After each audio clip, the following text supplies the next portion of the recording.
আসসালামু আলাইকুম রহমতুল্লাহি ওবরাকাতু। আল্লাহর কাছে লাখো কোটি শুক্রিয়া আর একটা নতুন দিন উপহার দেওয়ার জন্য।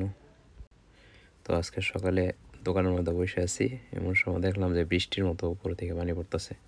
তো প্রথম মনে করছে বাতাস হয়তোবা, কিন্তু পরবর্তীতে দেখলাম যে না, নিচের থেকে ওইটা পানি পানি দিতেছে আর কি, উপরে গাছের মধ্যে সেচ দিতেছে, যে গাছগুলো যেন গরমে না মারা যায়। যাক, তো আজকে একটা কাজ আছে, তো এটা হিসেবে করে আমার দোকানের মাল একটু শর্ট পড়ে গেছে আর কি। তো এটা আনার জন্য এক বন্ধুর দোকানে যাইতেছি। চারিদিকের পরিবেশটা একটু সুন্দরই, বাট গরম তো, সব চারিদিক সবুজ ছিল, তো গরমের কারণে মারা যায় এগুলা।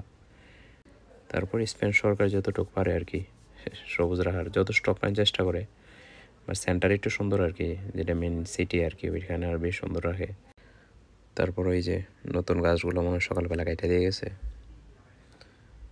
হ্যাঁ, এদিকে আবার শিশুদের পার্ক আছে, ওপরে একটু মন চাইছিল ওপরে একটু বসি, তা আমার হাতে সময় নাই, তো যাইতে হইব আবার দোকানে ফেরত যাইতে হইব।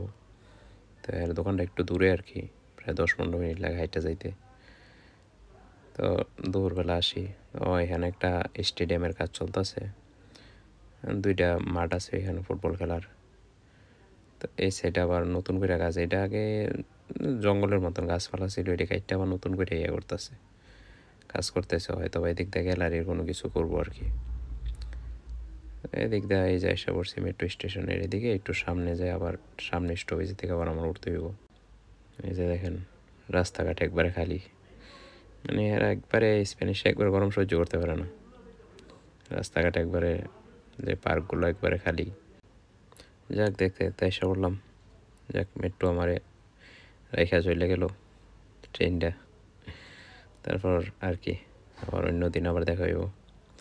ধন্যবাদ, সবাই সুস্থ থাকেন, ভালো থাকেন, নিজের খেয়াল রাখেন আর সাপোর্ট করেন।